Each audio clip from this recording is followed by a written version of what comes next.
क्या आप सिविल जज, सेशन जज, एडिशनल डिस्ट्रिक्ट जज बनना चाहते हैं? तो dkdubey.com ऐप जरूर डाउनलोड करें प्ले स्टोर से।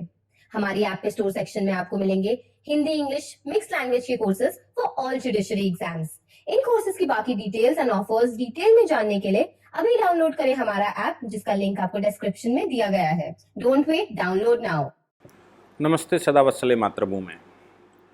हम सब कल से पूरा देश ये वेट कर रहा है कि ऑनरेबल सुप्रीम कोर्ट ने जो सू मोटो कॉग्निजेंस लिया है लखीमपुर 8 लोगों की हत्या या मृत्यु के मामले में, आखिर सुप्रीम कोर्ट ने सू मोटो कॉग्निजेंस किस आधार पर लिया।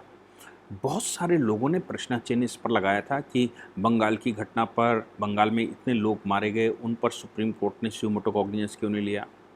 तमाम तरह की घटनाएं देश भर में होती हैं, उन पर ऑनरेबल सुप्रीम कोर्ट या ऑनरेबल हाई कोर्ट सू मोटो कॉग्निजेंस क्यों नहीं लेता, या कोर्ट की भूमिका आखिर क्या है जब बंगाल का नाम आता है जिसमें हिंदू मारे जा रहे हैं, या जो दूसरे एंगल, बहुत सारे एंगल देने का प्रयास किया। मैं देख रहा हूँ कल से सोशल मीडिया पर इस प्रकार के बहुत सारे आर्गूमेंट्स चल रहे हैं, लेकिन आज उन सभी आर्गूमेंट्स पर ऑनरेबल सुप्रीम कोर्ट को आज उस पर कॉग्निजेंस लेना था। सुप्रीम कोर्ट में सुनवाई शुरू हुई। ऑनरेबल चीफ जस्टिस रमना की अध्यक्षता में जब मामला शुरू हुआ तो सबसे पहले केस रजिस्टर हुआ, तो कोर्ट ने कहा कि भाई एक बात मैं शुरू में ही शुरू कर देना चाहता हूँ कि ये सू मोटो कॉग्निजेंस नहीं है। मैंने रजिस्ट्री को बोला था इसको PIL दाखिल करो, लेकिन ये सू मोटो कॉग्निजेंस दाखिल किया गया है।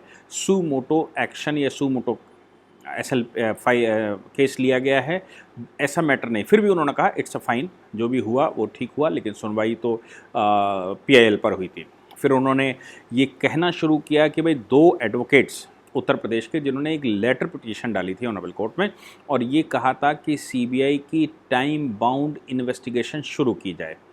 टाइम बाउंड इन्वेस्टिगेशन का मतलब होता है CBI को इन्वेस्टिगेशन सुप्रीम कोर्ट केवल ना दे दे, इन्वेस्टिगेशन का एक टाइम भी निर्धारित कर दे, 1 महीना, 2 महीना, 3 महीने, 4 महीना, 5 महीना, 6 महीना, जो भी निर्धारित करे वो निर्धारित कर दे और उसके अंदर उसकी इन्वेस्टिगेशन कंप्लीट हो। ऑनरेबल सुप्रीम कोर्ट ने 2 वकीलों के नाम लिए और उनकी प्रेजेंस भी, पर्सनल प्रेजेंस भी आज की ऑनलाइन हियरिंग में हुई। उन्होंने कहा कि मिस्टर शिव कुमार त्रिपाठी और दूसरे मिस्टर पांडा, मैं उनके नाम आपको बता रहा हूँ, CS पांडा और शिव कुमार त्रिपाठी, ऐसे 2 वकीलों ने ऑनरेबल सुप्रीम कोर्ट को लेटर पिटीशन डाली थी और उस पिटीशन को ऑनरेबल सुप्रीम कोर्ट ने रजिस्ट्री को लिस्टेड करने के लिए कहा था और कहा था कि इनके नाम से इसको PIL रजिस्टर कर लो, लेकिन रजिस्ट्री ने गलती से उसको suo motu cognizance by Supreme Court दर्ज कर लिया। मैं आपको बता दूं इसमें 2 प्रकार की प्रक्रियाएं होती हैं। एक प्रक्रिया ये होती है कि हम सुप्रीम कोर्ट को कुछ लेटर लिखते हैं और सुप्रीम कोर्ट के पास जो मटेरियल जाता है उसके आधार पर सुप्रीम कोर्ट को लगता है कि हमको, या हाई कोर्ट को लगता है कि हमको इसकी सुनवाई करनी चाहिए, तो वो उस मामले को, उस जो लेटर आता है, जो मटेरियल आता है, उसको वो ऑन रिकॉर्ड कर लेते हैं और रिकॉर्ड करने के बाद उसको सू मोटो ले लेते हैं, यानी कि हमने इस रिकॉर्ड के बेस पर इसकी शुरुआत शुरू की। दूसरा, अगर किसी ने लेटर पिटीशन दी है तो उस लेटर पिटीशन के आधार पर, या कोई पिटीशन दाखिल हुई है, कोई मटेरियल सुप्रीम कोर्ट में किसी ने दाखिल किया है, उसके आधार पर उसको पब्लिक इंटरेस्ट लिटिगेशन की तरह भी कोर्ट ले लेता है। तो इस मामले को ऑनरेबल सुप्रीम कोर्ट ने सू मोटो नहीं दिया, PIL के रूप में दिया। इसका मतलब ये हो गया कि जिन वकीलों ने उस पर लेटर पिटीशन डाली है वो लोग अपना मामला सिद्ध करेंगे और कलेक्शन ऑफ एविडेंसेस उनके पास होगा, कलेक्शन ऑफ मैटर उनके पास होगा। जब कोर्ट सू मोटो ले लेता है तो जनरली वो एमिकस क्यूरी अपॉइंट कर देता है। एमिकस क्यूरी का मतलब होता है कि कोर्ट सहायता के लिए एक कोर्ट सहायक नियुक्त कर देता है जिसका पेमेंट भी किया जाता है। अब इस मामले में सुप्रीम कोर्ट ने जब सुनवाई की तो सुनवाई में मिस्टर त्रिपाठी, चूँकि पहली बार शायद मुझे लगता है ऑनलाइन सुप्रीम कोर्ट की हियरिंग में आए होंगे, बहुत बार ऐसा होता है, और नहीं तो वो जो डिस्कशन हुआ उससे पता लगा कि शिव कुमार त्रिपाठी जी थोड़ा सा अनकंफर्टेबल फील हुए, क्योंकि कोर्ट ने कहा कि आप स्टेबल हो जाइए, आप हिलाडुली बंद करिए, आप एक जगह स्थिर हो जाइए, तब वार्ता करना शुरू करिए। फिर कोर्ट ने कहा कि आप अपना कैमरा बंद कर दीजिए, आप केवल बोलिए, हम आपको सुन रहे हैं। बहुत बार कोर्ट ने कहा कि शिव कुमार त्रिपाठी जी आप कहाँ पर हैं, वहाँ से जवाब नहीं आता दिखाई पड़ा। इसके अतिरिक्त जब त्रिपाठी जी उस लाइन पर आए तो उन्होंने कहा कि your lordship, letter petition Lakhimpur Kheri के मामले में मैंने डाली है, कई एक फार्मर्स उसमें 8 मारे गए हैं और एडमिनिस्ट्रेशन की नेग्लिजेंस उसमें सामने आई है। हम रिक्वेस्ट करते हैं कि इस पर एप्रोप्रिएट एक्शन लिया जाए। फिर कोर्ट ने कहा आपकी बात साफ से समझ में नहीं आ रही है, फिर से बोलिए। फिर उन्होंने बोला, उसके बाद ऑनरेबल सुप्रीम कोर्ट ने ये कहा कि भाई उसमें जो इंटरवीनर थे उनसे पूछा, क्योंकि एक मिस्टर खालसा उसमें इंटरवीनर थे और दूसरे मिस्टर शर्मा इंटरवीनर थे। मिस्टर शर्मा ने ये कहा कि मामला ये है कि हमारा एक पत्रकार भी मारा गया है, इसलिए हमको इंटरवीन करने दिया जाए। मिस्टर खालसा, जो एक मृतक उसकी मदर बीमार हैं, उनके मामले में मिस्टर खालसा ने अपनी बात रखी। उन्होंने कहा कि उनकी मदर, एक मृतक की मदर इतनी बीमार हैं कि वो बहुत क्रिटिकल सिचुएशन में है।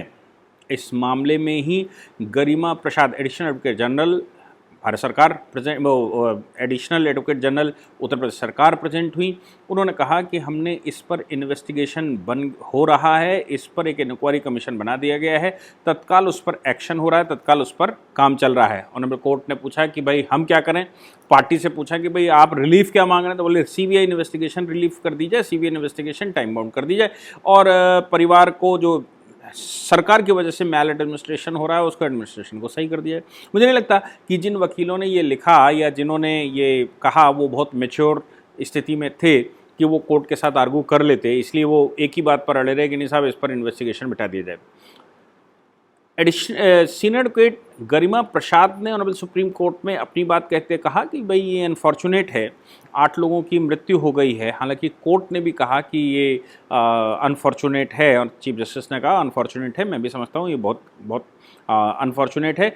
लेकिन इसके साथ ही गरिमा प्रसाद ने कहा कि पूरे इन्वेस्टिगेशन को देखा जा रहा है, पूरे इंसिडेंट को देखा जा रहा है, इन्वेस्टिगेशन प्रॉपरली इस पर जा चुका है, आप कहें तो इसकी रिपोर्ट भी हम आपको ला सकते हैं। एक चीज़ और ध्यान में रखनी चाहिए कि कोई इन्वेस्टिगेशन लिखने से पहले कोई भी कोर्ट हो, चाहे वो लोअर कोर्ट इन्वेस्टिगेशन लिखे, हायर कोर्ट इन्वेस्टिगेशन लिखे या हाई कोर्ट इन्वेस्टिगेशन लिखे, सुप्रीम कोर्ट, इन्वेस्टिगेशन लिखने से पहले स्टेटस रिपोर्ट मांगी जाती है। यानी कि पुलिस ने कुछ उस पर किया है कि नहीं किया है, उस पर इन्वेस्टिगेशन चल रहा है कि नहीं चल रहा है और इन्वेस्टिगेशन किस स्टेटस पर पहुंच गया। तो ये जो कॉग्निजेंस लेने से पहले यानी कि इन्वेस्टिगेशन लिखने से पहले ऑनरेबल सुप्रीम कोर्ट ने गरिमा प्रसाद से कहा कि कमीशन ऑफ इंक्वायरी का स्टेटस क्या है ये हमें बताइए। उन्होंने कहा कि मैं स्टेटस रिपोर्ट फाइल कर सकती हूं, अगर आप कहें तो मैं आज ही स्टेटस रिपोर्ट भी आज ही फाइल कर सकती हूं। ऑनरेबल सुप्रीम कोर्ट ने उस मामले में ये कहा कि हम इसको कल के लिए लिस्टेड कर देते हैं। साथ में चीफ जस्टिस ऑफ इंडिया ने पूछा कि हमें ये बताइए कि हाई कोर्ट में भी एक PIL फाइल हुई है, उसका स्टेटस क्या है। ऑनरेबल जस्टिस सूर्यकांत जो इस केस के मेंबर हैं, उन्होंने भी कहा कि फार्मर और जर्नलिस्ट इसमें मारे गए हैं और हम चाहते हैं, आपने जो लेटर लिखा है, जो पिटीशन डाली है, उसमें आपने ये कहा है कि 8 लोगों की मृत्यु हुई जो फार्मर और जर्नलिस्ट हैं। मैं चाहता हूं कि आप मुझे ये भी बताएं कि इसमें एक्यूज्ड कौन है, किसके खिलाफ FIR फाइल हुई है और इसमें रिलीफ किसको चाहिए, क्या रिलीफ चाहिए आपको। दूसरी बात उन्होंने कहा कि जिनके खिलाफ FIR फाइल हुई है उनकी अरेस्टिंग स्टेटस क्या है, उनकी स्टेटस रिपोर्ट क्या है, ये सब कुछ हमें चाहिए। चीफ जस्टिस ने इस मामले में ये भी कहा कि गरिमा प्रसाद से कि आप सिक्योर करिए स्टेट गवर्नमेंट को कि स्टेट गवर्नमेंट पूरी मेडिकल एड दे। जो महिला बीमार हैं, जिनका ट्रीटमेंट चल रहा है, उनके बेटे की मृत्यु हो गई है, उनको पूरी मेडिकल फैसिलिटी राज्य सरकार की तरफ से दी जाए और तब कल तक के लिए हम इस पिटीशन को फॉरवर्ड करते हैं, यानी कि कल तक के लिए हम कल सुनवाई करेंगे। क्योंकि गरिमा प्रसाद ने कहा था कि हम आज ही स्टेटस रिपोर्ट मंगाकर योर लॉर्डशिप आपकी अदालत में पेश कर देंगे। उन्होंने कहा आज नहीं, कल हम इसकी फिर से सुनवाई करेंगे और कल तक के लिए हम इसको एडजर्न करते हैं और कल हमको बताइए कि स्टेटस क्या है, वहाँ इन्वेस्टिगेशन, प्राइमरी इन्वेस्टिगेशन, FIR, ये सब कुछ पूरा मैटर क्या हुआ। अब ये बात बिल्कुल क्लियर हो गई कि सुप्रीम कोर्ट ने केवल मीडिया रिपोर्ट्स के आधार पर उसको सू मोटो कॉग्निजेंस नहीं लिया था। ये एक पिटीशन थी, पिटीशन पर लिया था, केवल लिस्टिंग सू मोटो की हो गई। अब बात यहाँ पर आती है कि अखिलेश यादव वहाँ पर पहुँचे आज। अखिलेश यादव, चूँकि राज्य सरकार ने अनुमति दे दी कि 4-5 लोग वहाँ जा सकते हैं, परिवार वालों से मिलकर आ सकते हैं, लेकिन ये कोई परिवार वालों से मिलने का इनका प्लान नहीं है। इनका प्लान ये है कि वहाँ पर जाकर पॉलिटिक्स करना, क्योंकि उत्तर प्रदेश के चुनाव हैं। इसलिए ये जनाब वहाँ पर चले गए और जाने के बाद एक ही भाषण देना था, लोगों के साथ न्याय नहीं हुआ, लोगों के साथ न्याय चाहिए। प्रियंका गांधी भी कुछ ऐसे ही बोल कर आई हैं, अखिलेश यादव भी कुछ ऐसे ही बोल रहे हैं, न्याय करना है। मैं समझ नहीं पा रहा हूँ कि आखिर न्याय क्या करना है। एफआईआर हो गई हैं, इन्वेस्टिगेशन बैठ चुका है, इन्वेस्टिगेशन में प्राइमरी इन्वेस्टिगेशन हो रहा है। जब प्राइमरी इन्वेस्टिगेशन में जो चीज़ें निकल कर आएंगी एविडेंस बेस पर, उसके बाद ही तो गिरफ्तारियां शुरू होंगी। केवल एफआईआर के बेस पर, हमेशा ध्यान रखिए, केवल एफआईआर के बेस पर गिरफ्तारियां नहीं होती जब तक केवल वो प्रिजम्पशन का केस ना हो। प्रिजम्पशन का केस का हम मान के चलते हैं, जैसे रेप का केस है, जैसे 304B यानी कि दहेज हत्या का मामला है, ये प्रिजम्पशन के केस बनते हैं। इसमें कानूनन जब 7 साल शादी के नहीं हुए हैं, कोर्सिव तरीके से अननेचुरल डेथ हुई है, तो ये माना जाता है कि परिवार वालों ने उसको मार दिया होगा। या ऐसे बहुत सारे प्रिजम्पशन हैं, जैसे एनडीपीएस का मामला है, उसमें भी प्रिजम्पशन रहता है, और कुछ और इस तरह के मामले रहते हैं, टेररिस्ट मामले रहते हैं, जिनके पास जो टेररिस्ट एक्टिविटीज़ में इन्वॉल्व चीज़ें, हथियार पाए जाते हैं, तो ये माना जाता है कि ये इसने ही किया है। अब वो अपनी दलील दे और ये बताए कि मैं इसमें इन्वॉल्व नहीं था। इसके अतिरिक्त कोई भी मामला एफआईआर जब दर्ज होती, किसी के, चाहे नाम दर्ज एफआईआर दर्ज हो, चाहे बिना नाम के एफआईआर दर्ज हो, तो फिर उस मामले में प्राइमरी इन्वेस्टिगेशन होता है। प्राइमरी इन्वेस्टिगेशन में अगर चालान करने लायक कोई एविडेंस मिलता है तो ही अरेस्ट किया जाता है। उससे पहले उसको ले आते हैं और लाकर उसका इन्वेस्टिगेशन करते हैं, उससे वार्ता करते हैं, उससे जानने का प्रयास करते हैं। जब कुछ पुख्ता सबूत न्यायालय, जब इन्वेस्टिगेटिंग ऑफिसर को मिल जाता है, कुछ गवाहियाँ मिल जाती हैं, तो उसके बाद ही उसकी गिरफ्तारी करते हैं। लेकिन जब तक श्योर नहीं होते तब तक गिरफ्तारी नहीं करते हैं, या सस्पेंस बहुत अच्छा हो तो ही गिरफ्तारियाँ करते हैं। इसलिए ऑनरेबल सुप्रीम कोर्ट के इस मामले में एफआईआर में के बाद क्या हुआ, अब ये कहते हैं कि न्याय नहीं मिला है, तो न्याय कैसे मिलेगा ये उनको बताना चाहिए।